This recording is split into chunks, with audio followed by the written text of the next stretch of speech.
2014 से 2019 तक मुझे भी ऐसे लगता था कि इनको चुन के लाए हैं तो इन लोग ने कोई एक्शन नहीं लिया, जो भी मैनिफेस्टो में था कुछ हुआ नहीं।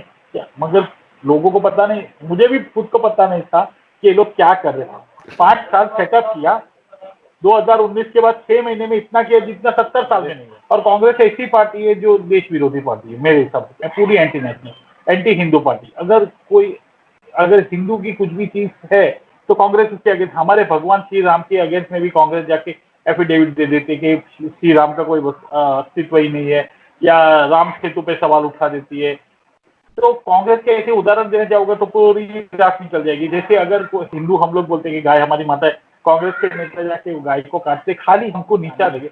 हर दिन रोज के सुबह अगर उठोगे और मोबाइल शुरू किया तो 10, 20, 50 कंप्लेन आ जाती थी कि ये देखो हमारे भगवान को नंगे ड्रॉ किया है, या पॉन साइड में लगा दिया है फोटो। तो मतलब ये तो एक महामारी जैसे हो गई, एक बाजू कोरोना था और एक बाजू इनकी महामारी आ गई। फिर हम लोग हिंदू आईटी सेल का गठन किया and we have started filing legal complaint. हम लोग ने कोई वायलेंस को सपोर्ट नहीं किया, कोई वायलेंस हाथ में, कोई कानून हाथ में ले लिया। लीगल वे जो कॉन्स्टिट्यूशन हमको सपोर्ट कर राइट देती है, वैसे हम लोग ने लीगल कंप्लेंट कर रहे हैं विथ आईपीसी एक्ट। उसमें तो किसी को प्रॉब्लम नहीं होनी चाहिए क्योंकि हम लोग लीगल जा रहे हैं। अगर अगर आप गलत नहीं हो तो पुलिस और कानून और व्यवस्था आपको क्यों परेशान करेगी?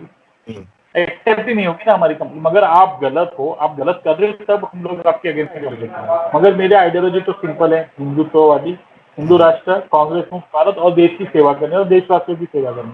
जब मैं सेवा करता हूँ तो मैं कोई जाति धर्म कुछ नहीं देखता, कोई भी हो, जी जी आंख जी, बंद हाँ करके सेवा करता हाँ हूँ। हाँ। इसका सरनेम, पीछे सरनेम नहीं देखता, खान है कि खन्ना है, हमारे लिए सब सेम ही है। जब सामने कोई भी आता है मदद के लिए या काम के लिए।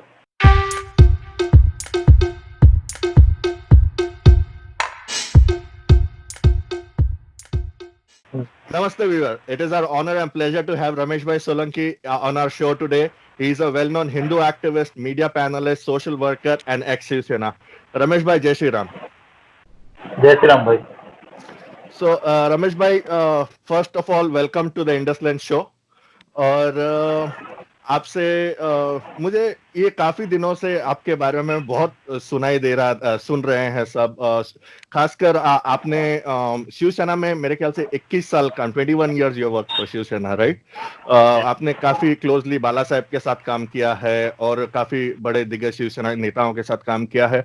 बट 21 साल के बाद मैं समझता हूँ, जहाँ तक मैं समझता हूँ, राजनीति में एक ऐसे ओहदे पर पहुंचने के बाद आपने अचानक में ये जो डिसीजन लिया शिवसेना छोड़ने का, वो क्यों लिया था आपने?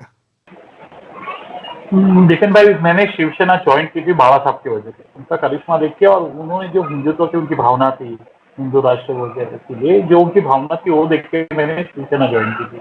मैंने शिवसेना 12 ईयर्स के एज से ज्वाइन करने का मन कर लिया था, 92-93 में। और मैंने एक्चुअली शिवसेना 98 में ज्वाइन कर ली थी। जब मैंने 10th सर्कल पास किया उसके साथ ही मैंने शिवसेना ज्वाइन कर ली थी। Now the thing is like 21 साल काम किया बाबा साहब ने, एक ही उद्देश्य था बाबा साहब का कि हिंदू राष्ट्र बनाना है और कांग्रेस मुक्त भारत। तो वही राह पे चल रहे, 21 साल एक ही कंटिन्यूस काम करे, 21 साल कांग्रेस के अगेंस्ट में बोल रहे, कांग्रेस के अगेंस्ट में काम करे। और कांग्रेस ऐसी पार्टी है जो देश विरोधी पार्टी है मेरे हिसाब से, पूरी anti national, anti Hindu party. अगर हिंदू की कुछ भी चीज है तो कांग्रेस उसके अगेंस्ट, हमारे भगवान श्री राम के अगेंस्ट में भी कांग्रेस जाके एफिडेविट दे देती है कि श्री राम का कोई अस्तित्व ही नहीं है, या राम सेतु पे सवाल उठा देती है। तो कांग्रेस के ऐसे उदाहरण देने जाओगे तो पूरी रात निकल जाएगी। जैसे अगर हिंदू हम लोग बोलते हैं कि गाय हमारी माता है, कांग्रेस के नेता जाके गाय को काटते, खाली हमको नीचा दिखाने। तो ऐसी पार्टी, फिर हम उनके जो नेता है राहुल गांधी है, मणिशंकर अय्यर है, वो लोग ऐसे बयान देते, स्टेटमेंट देते जो पाकिस्तान हमारे अगेंस्ट में यूएन में वगैरह यूज करते हैं। मतलब किधर भी देखने जाओ तो कांग्रेस इंडिया की पार्टी तो हो ही नहीं सकती है। तो उसका एक टाइम आया जब ये इलेक्शन हुए और आपस में मन मुटाव हुआ बीजेपी शिवसेना का, और अलग हुए। ठीक है, चलो, अगर शिवसेना ने एक डिसीजन लिया कांग्रेस के साथ जाना, पॉलिटिकल डिसीजन था, पॉलिटिकल डिसीजन ले भी सकती कोई भी पार्टी, पर मेरे ओ जमीर को नहीं माना कि मैं कांग्रेस के साथ काम कर सकूं। मैं राहुल गांधी और सोनिया गांधी की कभी तारीफ नहीं कर सकता हूँ, या उनकी जो पॉलिसीज है, अपीजमेंट पॉलिसीज, या उनकी एक्सवाइज जो भी वो करते हैं वो मैं कभी समर्थन कर नहीं, क्योंकि मेरे ट्विटर पे भी 1,75,000 ट्वीट थे, उसमें से कम 1 लाख 1.25 लाख ट्वीट तो कांग्रेस के अगेंस्ट हो गए। तो कैसे फिर वो मेरा मन मानेगा ही नहीं। तो एक शिवसेना में मेरा बहुत क्लोजली नाता था, शिवसेना मेरा सेकेंड होम था। शिवसेना के सारे लोग मुझे बहुत प्यार करते थे, मैं भी उनको प्यार करता था। आई वर्क विद बाला साहब, आई वर्क विद उद्धव साहब, आदि भाई के साथ तो मैंने बहुत क्लोजली काम किया साथ में। From 2013 I work with him, so it was very close, like it was a family. Shivsena was a family for me. और मगर उन्होंने जब कांग्रेस से हाथ मिलाया तो एक आइडियोलॉजी और पार्टी चूज करनी थी, तो मैंने आइडियोलॉजी और मैंने ओके। शिवसेना को कांग्रेचुलेशन बोल के अच्छे से आई लेफ्ट द पार्टी। हाँ, तो आप पर शिवसेना का तो ये कहना है कि उन लोगों ने शायद कांग्रेस या पॉलिटिकल रीजन से ज्वाइन किया होगा, पर उनका हिंदुत्व का जो स्टैंड है वो आज भी कायम है उस पर। तो आप उसमें ज्वाइन नहीं रह सकते थे, फिर आपने ये बात नहीं सोची थी छोड़ने समय? नहीं, उसमें ऐसा है कि शिवसेना और कांग्रेस दो अलग पार्टी, दो अलग विचारधारा, दो अलग आइडियोलॉजी वाली पार्टी है। पॉलिटिकल जो भी है मगर कभी एक साथ आके काम कर ही नहीं सकती है, क्योंकि आज की तारीख में भी महाराष्ट्र में अगर आप देखने जाएंगे तो कांग्रेस और एनसीपी का वर्चस्व शिवसेना के ऊपर भारी दिख रहा है। तो हिंदुत्व का जो एजेंडा या हिंदू राष्ट्र की जो बात है वो कांग्रेस के साथ कभी हो ही नहीं सकती। जैसे हमारे लिए वीर सावरकर जी पूजनीय है, कांग्रेस वाले रात दिन उनको गालियां देते हैं। जो हमारे पूजनियों को गाली देते हैं उनके साथ कैसे हम लोग लाइक रह सकते हैं, या आइडियोलॉजी कैसे मैच? जी जी। एक बाजू तो शिवसेना बोलती है वीर सावरकर को भारत रत्न दीजिए, और दूसरी बाजू कांग्रेस के साथ हाथ मिला के गवर्नमेंट चला रही है और कांग्रेस उनको रात दिन गालियां दे रही है। उनका वो राहुल गांधी जो क्लाउन प्रिंस वो जाके गालियां देता है स्टेज पे, तो कैसे चलेगा? ये डबल स्टैंडर्ड हो गया ना। अच्छा, तो रमेश भाई, आपका ऐसा माहौल हो गया है कि ठीक है, आप हिंदू हो, हिंदुत्व की हिंदू एक्टिविस्ट हो, हिंदुत्व की बात करते हो, पर ऐसा माहौल हो गया है कि आपसे कुछ लोग अभी, खासकर मुंबई में जो एंटरटेनमेंट इंडस्ट्री है उसमें एक डर का माहौल हो गया है आपके नाम से। तो आपको ऐसा क्यों लगा? खासकर आप कॉमेडियंस के पीछे लीगली उनके ऊपर केसेस किए हैं आपने, और दूसरी कंपनीज के ऊपर आपने कंप्लेंट डाली है, केसेस किए हैं। सो आपको ऐसा क्यों लगता है कि सिर्फ सिर्फ एक हिंदू एक्टिविस्ट को ये अधिकार होना चाहिए कि वो ये केसेस कर सके? और जैसा अगर उनकी माने, उनके साइड का देखा जाए, तो वो कहते हैं कि ये एक कॉमेडी है या एक सीरियल है या एक मूवी है और उनका फ्रीडम ऑफ एक्सप्रेशन का अधिकार है। तो उसके हिसाब से आपको नहीं लगता कि ये एंटरटेनमेंट इंडस्ट्री को अलग रखना चाहिए, जो आपके ये एक्टिविज्म है या पॉलिटिक्स है उससे? इसको पॉलिटिक्स से तो कोई एंगल से जोड़ा नहीं जा सकता एक चीज, क्योंकि इसमें कोई पॉलिटिकल गेन तो है नहीं किसी को भी, हमारे को तो है ही नहीं। हम लोग इसमें जो भी काम कर रहे हो उसमें हमको कोई कुछ दे नहीं रहा है, हम लोग हमारे मन से काम कर रहे हैं, पहली चीज। दूसरी चीज जो है, ये एंटरटेनमेंट इंडस्ट्री बोलते हैं तो इसमें freedom of expression, freedom of speech ये लोग बोलेंगे तो ठीक है। गालियां देते हमारे भगवान को, हमारे देवी देवताओं को गाली देंगे, उनको नंगा पेंट कर देंगे, फिर उनके वीडियोज बना देंगे, मतलब जो उनके मन में आएगी वैसे करेंगे। खाली हिंदू धर्म, हिंदू देवी देवता और हिंदू सभ्यता के अगेंस्ट में। अगर तुम्हारी फ्रीडम ऑफ स्पीच एक्सप्रेशन है तो बाकी धर्म के लिए क्यों नहीं करते आप? क्योंकि उनको पता है कि बाकी धर्म का करेंगे तो या तो उनको गला उनका काट दिया जाएगा, या तो चार्ली हेब्डो जैसा हो जाएगा, या फिर उनको खुद जाके अगर छोटी चीज भी बोली, अगर एक जोक भी मारते तो खुद जाके उनको माफी मांगना पड़ता है। मतलब हिंदुओं को खाली एक सॉफ्ट टारगेट है, हिंदू टॉलरेंट है, हिंदुओं के बारे में कुछ भी बोलो, उनकी देवी देवताओं को गाली तो कुछ भी करो तो ये लोग हिंदू तो सह लेगा, जो करके हिंदू का मजाक बना दिया। और इनकी जो कॉमेडी आप देखिएगी, कॉमेडी तो कॉमेडी है कहाँ, एंड वेयर द एंटरटेनमेंट? आज आप लोग सेक्सी राधा बोल दोगे, हरामखोर कृष्णा बोल दोगे, राम जी पे सवाल उठा दोगे, सीता माता पे सवाल उठाओगे, द्रौपदी पे सवाल उठाओगे, मतलब हिंदू धर्म में आपको मिलता है, और तो कोई आपको कॉमेडी के लिए कोई कंटेंट ही नहीं है आपके पास। मेरा पिया घर आया ओ राम जी। लाइक अगर भगवान को रिस्पॉन्स करें, वो गाना कैसा है ना, लाइक मेरा पिया घर आया ओ Ram ji don't give fuck about your पिया। मेरा पिया घर आया राम जी, लाइक मैं 14 साल से खुद घर नहीं गया। तो एक लिमिट होती है कि जब तक हम लोग सह सके। और ये हर दिन जैसे कोविड स्टार्ट हुआ, उसके बाद रामायण महाभारत टीवी पे आने लगे, हर दिन रोज के सुबह अगर उठोगे और मोबाइल शुरू किया तो 10-20-50 कंप्लेंट आ जाती थी कि ये देखो हमारे भगवान को नंगे ड्रॉ किया है या पॉर्न साइट में लगा दिया है फोटो। तो मतलब ये तो एक महामारी जैसे हो गई, एक बाजू कोरोना था और एक बाजू इनकी महामारी आ गई। फिर हम लोग हिंदू IT सेल का गठन किया and we have started filing legal complaint. हम लोग ने कोई वायलेंस को सपोर्ट नहीं किया, कोई वायलेंस हाथ में, कोई कानून हाथ में ले लिया, लीगल वे जो कॉन्स्टिट्यूशन हमको सपोर्ट कर राइट देती है, वैसे हम लोग ने लीगल कंप्लेंट कर रहे हैं विथ आईपीसी एक्ट। उसमें तो किसी को प्रॉब्लम नहीं होनी चाहिए, क्योंकि हम लोग लीगल जा रहे हैं। अगर अगर आप गलत नहीं हो तो पुलिस और कानून और व्यवस्था आपको क्यों परेशान करेगी? एक्सेप्ट ही नहीं होगी ना हमारी कंपनी। मगर आप गलत हो, आप गलत कर रहे हो, तब हम लोग आपके अगेंस्ट में कंप्लेंट कर रहे हैं ना। और अभी बहुत सह लिया, अभी नहीं सहेंगे। जी। तो ये आपने जब हिंदू आईटी सेल का जिक्र किया, तो ये हिंदू आईटी सेल है क्या बेसिकली? हिंदू आईटी सेल, उसमें ऐसे थे कि हम लोग 2-3-4 एक्टिविस्ट थे, हिंदू एक्टिविस्ट बोले जाएंगे, जो हिंदुओं के लिए कंप्लेन करते थे या कोई भी इशू पे हम लोग कंप्लेन करते थे। जैसे मैंने टिकटॉक पे कंप्लेन किया था, टिकटॉक यूजर्स पे, वो तबरेज अंसारी वाला केस था। क्योंकि मुझे ऐसे लगा था कि वो वीडियो ऑलरेडी इंडिया में तबरेज अंसारी जो चोर था उसके वजह से 19 राइट्स हो गए थे, 19 राइट्स हो गए थे ऑल ओवर इंडिया। इंडिया काफी जल चुका था और तबरेज चोर था, उसको मसीहा बना दिया था मीडिया ने, लेफ्टिस्ट ने, अर्बन नक्सल। और ये चलते रहता था और वो रुकता नहीं था। तो उसमें एक वीडियो आ गया कि तबरेज अंसारी को मार दिया आपने, जब उसके बच्चे बड़े होके ये आपसे बदला लेंगे तो उसको आतंकवादी मत बोलना, ये मत करना, वो मत। दे वर जस्टिफाइंग टेररिज्म। मार तो दिया तुमने उस बेकसूर तबरेज अंसारी को, लेकिन कल जब उसकी औलाद बदला ले तो ये मत कहना कि मुसलमान आतंकवादी है। बदले की भावना लोगों को भड़का रहे थे। ऐसे हजारों लोगों ने वीडियो बनाया, मगर ये 5 जन का एक ग्रुप था, टीम 07, उनकी रीच इतनी बड़ी थी कि उनकी रीच 60 मिलियन थी। अगर 60 मिलियन जो यूथ उनको फॉलो करते, उसमें से अगर समझो कि कुछ परसेंट ने भी वो सीरियसली ले लिया तो हिंदुस्तान पूरा जल जाता। तो मुझे एज ए अलर्ट सिटीजन, मेरे सामने जब वीडियो आया तो मैंने कंप्लेन की पुलिस में। पुलिस ने, महाराष्ट्र गवर्नमेंट ने भी मान्य किया कि ये वीडियो बहुत हानिकारक है और उन्होंने कंप्लेंट ली, इनको अंदर डाला, तो इनके अकाउंट उड़ाए, सब जो भी एक्सपेक्टेड होना था। मगर ये पर्टिकुलर समुदाय उनके सपोर्ट में आ गया कि हमारे बच्चे हैं। अरे आपके बच्चे तो ये हिंदुस्तान भी आपका ही है ना, जितना हम बोलते हैं हिंदुस्तान हमारा है, हमारे बाप दादा का भी खून है मिट्टी में, मगर जलता है हिंदुस्तान, तब आप क्यों हमारे बच्चे और उनके बच्चे कर रहे? गलत किया है तो सही का साथ दो ना, हमारे बच्चे मत देखो। तो वो वैसा चल रहा था। और कोरोना में जब ये हमारे सामने रोज के इशू आने लगे ना, तो मैं और विकास पांडे, हमारे मित्र है दिल्ली से, उनसे हमारी बात हुई कि एक महामारी के जैसे फैल रहा है, रोज हजारों पे जा रहे, रोज ऐसे, और 2-3-4 दिन कुछ नहीं कर सकते। तो हम लोग ने दोनों ने सोचा कि एक टीम बनाते, क्योंकि बहुत सारे हिंदू लोग थे जो हमसे जुड़ना चाहते थे, like minded people, and complain करने के लिए रेडी थे या कुछ भी एक्शन के लिए।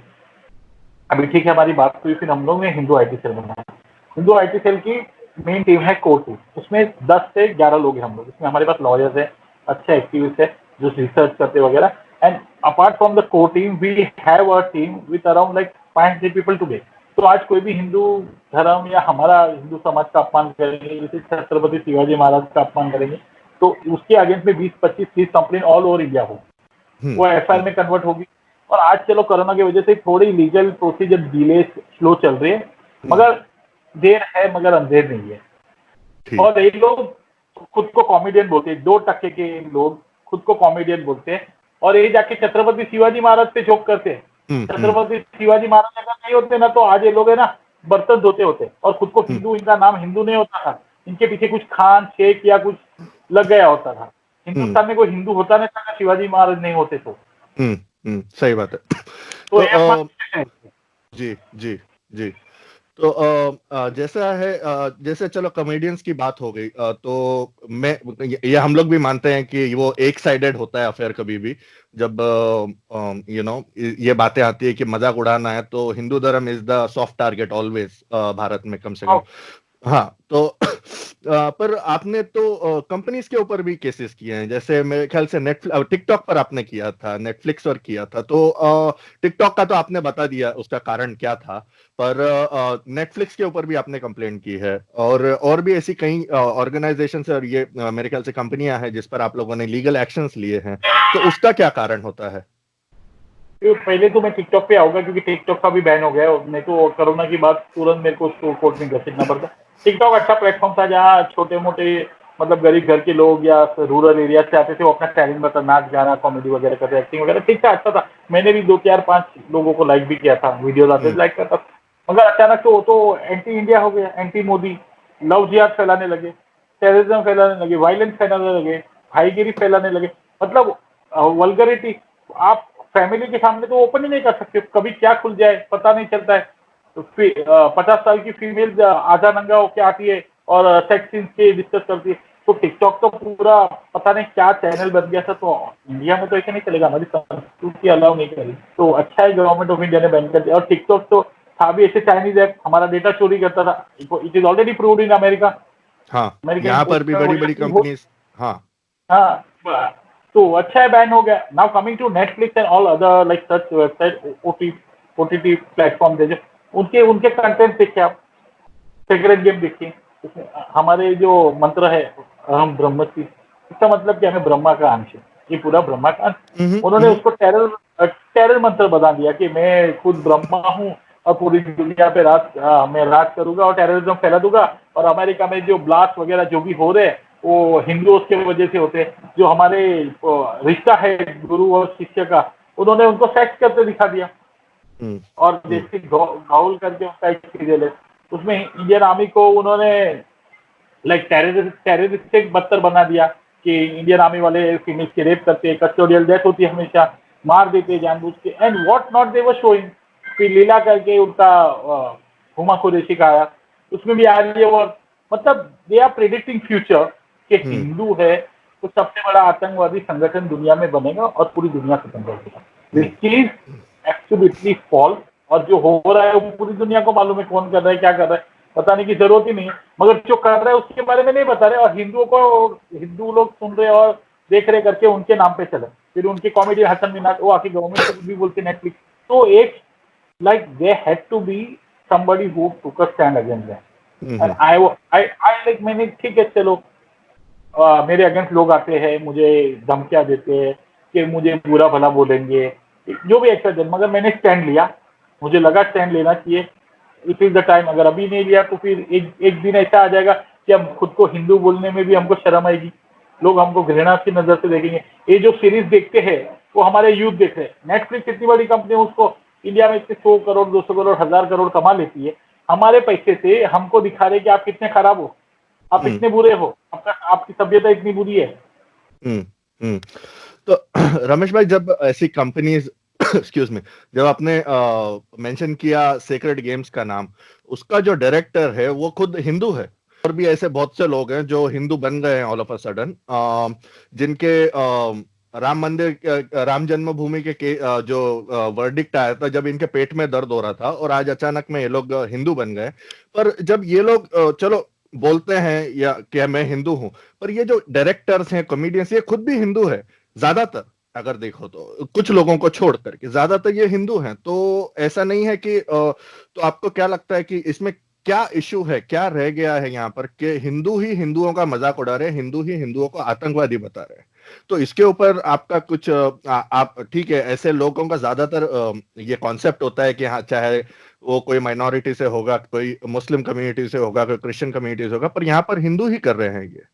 तो आपका इस पे क्या विचार है इस बात पर? ऐसा है विपिन भाई कि ज्यादातर जितने भी आपने नाम लिए ना, ये सब अर्बन नक्सली टुकड़े टुकड़े गैंग है। ये लोग अब फंडेड है, सारे फंडेड है। ओके, ये लोग कांग्रेस और ये आप आम आदमी पार्टी वगैरह के चमचे हैं, जो हिंदू जैसे वो जेएनयू में नारे लगे थे, हिंदुस्तान तेरे टुकड़ेंगे इंशाल्लाह इंशाल्लाह, ये उसके सपोर्टर्स है। और ऐसे लोगों से आप क्या उम्मीद करते हैं? ये नाम के हिंदू है, इनका काम हिंदू जैसा कुछ भी नहीं है, क्योंकि ये हिंदू खुद को हिंदू बोलेंगे और जाके गाय खाएंगे, और वो वापस उसकी डिश बना के और वो जाके उसकी फोटो पोस्ट वीडियो या फोटो पोस्ट करेंगे और बोलेंगे बहुत अच्छा स्वाद आ रहा है। तो ये कोई भी एंगल से हिंदू ने खाली बोलने के लिए हिंदू, और ऐसे तो नॉर्मली ऐसे बोलते कि हम लोग नास्तिक है, हम लोग ये धर्म में नहीं मानते, मगर जब डंडे पड़ने की बारी आती है ना पुलिस के या लीगल डंडे, तब इनको हिंदुत्व सूझता है। अभी मुझे आके बोल रहे कि आप मैं हिंदू हूँ, आपको किसने ठेका दे दिया? मैं मेरे हिस्से का हिंदुत्व लड़ रहा हूँ, आप अपने हिस्से का लड़ लो। हिंदुत्व में किसी का ट्रेडमार्क तो है नहीं, ना मेरा है ना उनका है। अगर आप लोग अपमान करते हो मेरे धर्म का, तो मुझे उसको डिफेंड करने का 100% राइट है, और मैं तो लीगल भी हूँ, आप तो इलीगल हो। ये जितने भी कॉमेडियन और जितने भी डायरेक्टर्स वगैरह है या जो भी प्रोड्यूसर्स है, इनकी सीबीआई जांच बहुत अच्छे से एनआईए इंक्वायरी होनी चाहिए कि इनके कनेक्शन कहाँ है. They are all funded by Dawood Ibrahim and ISI. इनके सारे रिश्ते देख लीजिए. ये लोग सब वो राइट बैक कन्वर्टेड है मोस्टली. के रिश्ते देख लीजिए. अभी आप महेश भट्ट है, जैसे पिक्चर बनाएगा हिंदुओं के अगेंस्ट में, तो महेश भट्ट खुद उसने इस्लाम कबूल कर लिया है भाई साहब ने, जाके हिंदुओं को गाली देता है. तो फिर नाम महेश भट्ट है, भट्ट नहीं निकाला उसने, महेश और भट्ट. अगर नाम चेंज कर लेगा तो पता चलेगा ना. वैसे ये लोग का ये भ्रम, वो क्या बोलते हैं, लोगों को कंफ्यूज करने के लिए नाम है कि हम लोग हिंदू हैं और हम लोग इतने लिबरल हैं वगैरह है. तो आपने जब ये अर्बन नक्सल और टुकड़े टुकड़े गैंग बताया, उस टॉपिक पे थोड़ा बात करना चाहूंगा कि जैसे आप काफी मीडिया पैनल डिस्कशंस में रहते हो इन सब्जेक्ट्स पर, तो आपका जैसे उनकी रीच जो आपने बताया कि बॉलीवुड में है, तो उनकी रीच इतनी बड़ी, इतना बड़ा जो फंडिंग होता है, इनकी रीच कहाँ कहाँ तक पहुंची है? जैसे आप लीगल केसेस करते हो, जैसे मैंने बताया कि आपके लीगल केसेस सिर्फ कॉमेडियन तक सीमित नहीं है, आपने कई और जगहों पर भी लिखा, तो आपके नजर में ऐसे कुछ इंस्टेंसेस आए हैं जहां पर ऐसा देखा गया है कि अर्बन नक्सल का फंडिंग हुआ है, या और भी कोई सेक्शंस में या इंडस्ट्री में आपने नोटिस किया है? 100% इंडस्ट्री या जो भी ये लोग हैं उनको फंडेड है and they have the full support. क्योंकि जब भी हम लोग कंप्लेंट करते हैं, आज अगर कोई भी इस्लाम के बारे में कुछ भी बोला या क्रिश्चियनिटी के बारे में कुछ भी बोला या कोई भी उनके धर्म गुरु के बारे में बोल के दिखाइए, 3 से 4 घंटे में अंदर होएगा. पुलिस, गवर्नमेंट सब एक्शन में आ जाती है. चर्च के ऊपर किसी ने पत्थर फेंका तो पूरी क्रिश्चियनिटी खतरे में आ जाती है. Even the prime minister has to come and like give a statement on that. वो था एक छोटा मोटा चोर. अगर कोई भी कुछ भी, हमारे कोई लड़की ने सवाल पूछा, उसको 3 घंटे के अंदर जेल में डाल दिया. और इधर तो आप खुल्लम खुल्ले गणपति जी, हमारे भगवान शंकर भगवान, सबके ऊपर आप जोक कॉमेडी बना रहे हो. गांजा फूक के पी रहे हो. सीता माता के ऊपर आप जोक बना रहे हो. लक्ष्मी माता के ऊपर जोक बना रहे. अभी वो एक कोई वास करके है लेडी, उसने करवा चौथ के बारे में कैसा कैसा बोला है. आप बोल के दिखाओ दूसरे धर्म के बारे में. आप तो क्या, मगर आपकी पूरी फैमिली नहीं मिलेगी. तो 100% जब कंप्लेन करते हैं तो ऑल दिस फैक्टर्स कम. हमारे पास क्या है कि एक इकोसिस्टम कमजोर है थोड़ा, राइट विंग या जो भी बोलो, राइट, हम लोग जो राइट है, सच्चे लोग, उनका इकोसिस्टम कमजोर है और उनका इकोसिस्टम हमारे से मजबूत है. तो इनको पूरा सपोर्ट है. मगर एक चीज होती है ना कि जैसे महाभारत में सिखाया है कि 5 पांडव और 100 कौरव, आखिर जीत तो सत्य की हो. जी जी. और चलो इस बात से दूसरा एक सब्जेक्ट पे बात करते हैं कि जैसे आपने शिवसेना जब छोड़ दी थी, तो मेरे ख्याल से, जहां तक मैं समझता हूं, कि आपने अभी तक कोई पॉलिटिकल पार्टी ज्वाइन नहीं की है, तो आपके आगे कुछ पॉलिटिकल मोटिव्स हैं या कोई प्लानिंग्स हैं? प्लानिंग उसमें ऐसा है कि मैंने शिवसेना छोड़ी. ओके, क्योंकि आइडियोलॉजी था. अगर मेरे आइडियोलॉजी तो सिंपल है, हिंदुत्ववादी, हिंदू राष्ट्र, कांग्रेस मुक्त भारत और देश की सेवा करने और देशवासियों की सेवा करने. जब मैं सेवा करता हूँ तो मैं कोई जाति धर्म कुछ नहीं देखता, कोई भी हो, आंख बंद करके सेवा करता. इसका सरनेम, पीछे सरनेम नहीं देखता, खान है कि खन्ना है, हमारे लिए सब सेम है. जब सामने कोई भी आता है मदद के लिए या काम के लिए. हाँ, एक चीज है कि जो नेता है हमारे पास आज की तारीख में, नरेंद्र मोदी जी और अमित शाह जी, मुझे ऐसा लगता है हिंदुस्तान का सौभाग्य है कि हमको ऐसे नेता इतने सालों बाद है. 70 साल के बाद ऐसे नेता है. जैसे हमारे पास नेता आए थे, जैसे नेहरू जी से हमको दे दिया, चीन का दे दिया, कश्मीर का दे दिया, इंदिरा गांधी जी से इमरजेंसी दे दिया, राहुल गांधी जी, मतलब राजीव गांधी आए और कुछ दे दिया. जैसे जैसे आते हैं, मनमोहन सिंह जी आए तो उन्होंने जी की लाइन लगा दी. थैंक गॉड कि ये 2 नेता है जिनके ऊपर एक बार आंख बंद करके भरोसा कर सकते कि ठीक है, सही राह पे जा रहे और टंकी की चोट पे कर रहे. जो उनका 2014 से 2019 तक मुझे भी ऐसे लगता था कि इनको चुन के लाए हैं तो इन लोग ने कोई एक्शन नहीं लिया, जो भी मैनिफेस्टो में था कुछ हुआ नहीं. मगर लोगों को पता नहीं, मुझे भी खुद को पता नहीं था कि ये लोग क्या कर रहे थे. 5 साल सेटअप किया, 2019 के बाद 6 महीने में इतना किया जितना 70 साल में नहीं हुआ. 370 चले गया, ट्रिपल तलाक चले गया, राम जन्मभूमि का इश्यू खत्म हो गया, ये आ गया, और क्या क्या कर रहे हैं. मतलब लिटरली हिंदुस्तान का सौभाग्य है. और मैं पार्टी कोई भी ज्वाइन करूं या नहीं करूं, मेरा 100% सपोर्ट इन नरेंद्र मोदी जी और अमित शाह जी. बहुत अच्छा. चलो रमेश भाई, सपोर्ट हिंदुस्तान को है. अच्छा, चलो रमेश भाई, एक आखिरी सवाल। आपने इंटरव्यू के दौरान कई बार हिंदू राष्ट्र का जिक्र किया, तो हिंदू राष्ट्र से आपका तात्पर्य क्या है? आप क्या उसका उसका डेफिनेशन क्या समझते हैं? क्योंकि लिए मैं ये सवाल पूछ रहा हूँ क्योंकि लिए इसका जो अर्थ निकाल करके जो हिंदुओं को बदनाम करने का काम है, वो भारत तक सीमित नहीं है। वेस्टर्न कंट्रीज में भी, यहाँ पर भी बहुत इसका दुरुपयोग होता है इस शब्द का। तो आप जैसे एक हिंदू एक्टिविस्ट के लिए हिंदू राष्ट्र का मतलब क्या होगा, क्या है? हिंदू राष्ट्र का मतलब कैसे है और क्या है, मैं आपको बताऊं। हिंदू राष्ट्र मतलब एक राष्ट्र ऐसा जहां यूनिफॉर्म सिविल कोड हो, सबके लिए एक समान रूल हो, सब सब एक समान हो, किसी के लिए कोई अपीजमेंट ना हो। जैसे हम हिंदुस्तान ऐसा देश है जो अतिथि देवो भव का नारे से चलता था और मंत्रों से चलता था। हम लोग बाहर के लोगों को स्वागत किया था, और सब हिंदुस्तानी ऐसी कंट्री है जहाँ यूनिवर्सिटी इन डाइवर्सिटी, हम लोग जी रहे साथ में प्यार मोहब्बत से, सबको समानता होनी चाहिए। हिंदू राष्ट्र ऐसी एक परिभाषा है जो सबको समान रख सकती है, सबको इक्वल, सबके लिए लॉ एक, कोई अपीजमेंट नहीं। गवर्नमेंट की आंख में सब एक, लॉ की आंख में सब एक। इवन पार्टी इलेक्शन के टाइम में भी सब वो बोलते ना कि ये मुस्लिम डोमिनेटेड एरिया है तो इनको अपीज करो, वो सब कुछ भी नहीं, खाली हिंदू राष्ट्र होना चाहिए, सब एक समान। और हिंदुस्तान है तो ही हिंदू राष्ट्र बना सकते हैं। जी जी जी जी जी, डेफिनेटली। रमेश भाई, बहुत धन्यवाद आपका जुड़ने के लिए। Thank you very much. जय श्री राम। Thank you. जय श्री राम।